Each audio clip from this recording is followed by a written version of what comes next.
Matt Horn asks,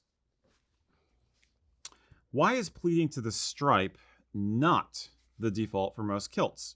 From what I've heard, it uses less fabric, and I imagine would be simpler for the kilt maker. I understand not every tartan would look good to the stripe, but certainly the majority would. Is to the set just to make it look more civilian rather than military? Why isn't it to the stripe more standard? More standard.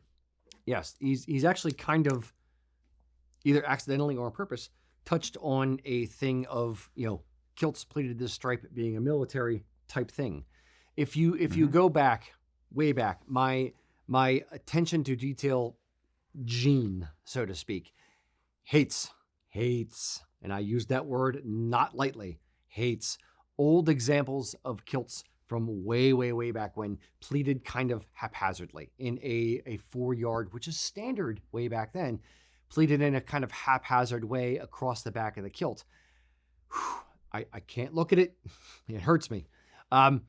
Then over time, kilts got a little bit more cloth into them. They were put a little bit more cloth into the kilt itself, and pleating to the stripe became a military thing from an aspect of if you have to move the buckles on a kilt or adjust it for someone, pleating to the stripe, you don't have to worry about where the belt loops are or if you move the belt loops on the back of the kilt, because if it's to the stripe, it all looks the same. If you move the buckles, it doesn't matter where you end up. They all look the same. So it's a good for versatility of the garment for adjustability.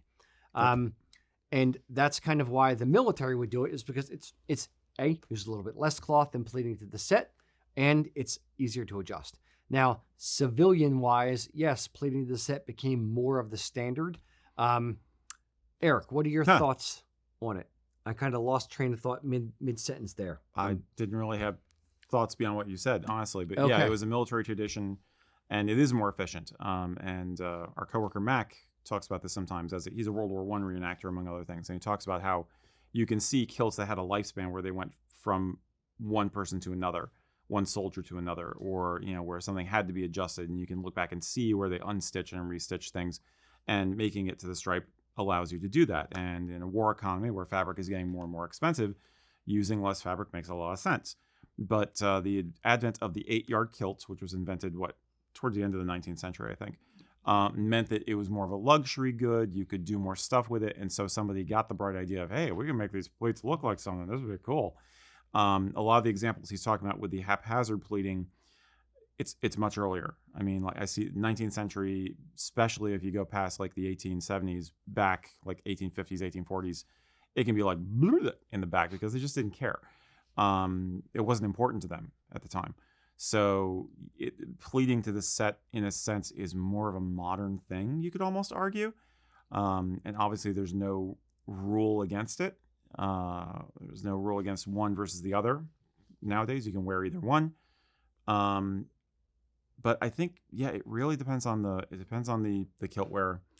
I think pleated to the set feels safer to a lot of people. And sometimes, depending on your tartan, pleating to the stripe can be very dramatic. And I think that turns some people off.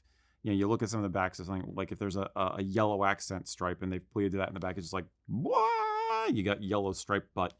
Or you wind up having what we call the lawn chair effect, where it's just like you have these blocks of color that develop horizontally, just by how you pleat it. And it just doesn't look very flattering, at least to a lot of people like myself. So pleating to the set is preferable from that standpoint. Pleating to the stripe when it's done well, has the advantage of you get that nice little color pop when you move. When the pleats open up as you're in motion, you get that little bit of a sneak of the colors underneath it. It looks kind of cool. But it's just pleated to the set is just safer. Yeah, it's safer. I would say all kilts look good pleated to the set, like you said, because you're recreating the pattern. If it's the way that I've described it to people is it's the Christmas tree light trick. So if you're looking at a tartan and you squint your eyes at it, like when you're putting lights on a Christmas tree, when you squint your eyes at it, you can kind of see where the lights are missing, and you adjust the tree accordingly. Same kind of theory holds true for a kilt. So with the MacDonald Clanranald tartan that I have on now, if you squint your eyes at it, this white stripe is the thing that pops out. So the kilt would look okay pleated to that white stripe, in my humble opinion. If you squint your eyes at a kilt and nothing stands out, really jumps out, there's no super high contrast element, to me, it would probably look better pleated to the set. Now, the lawn chair effect was something that was, I started seeing it back in the days of X Marks.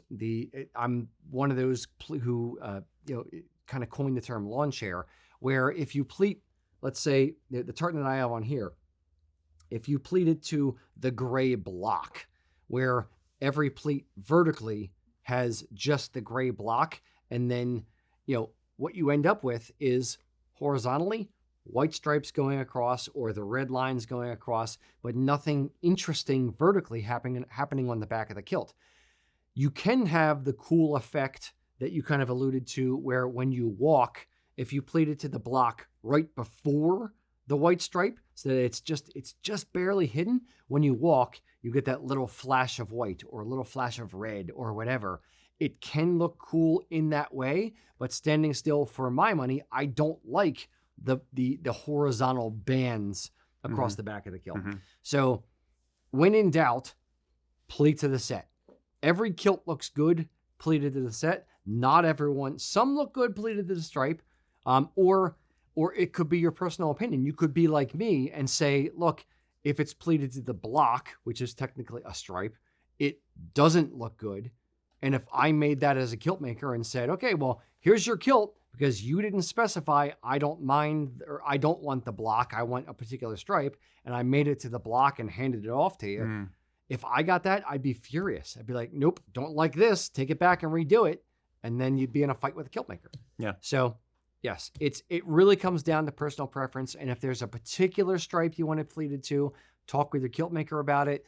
Or if there's a block you want it pleated to or not pleated to, in my case, then let that be known as well. So cool. Hope that information helps. Hey, thank you for watching. We definitely touched on a little bit of kilt history in this video. If that kind of thing interests you, please consider checking out our other main channel, which is USA Kilts Official. That's where we put out the long-form content.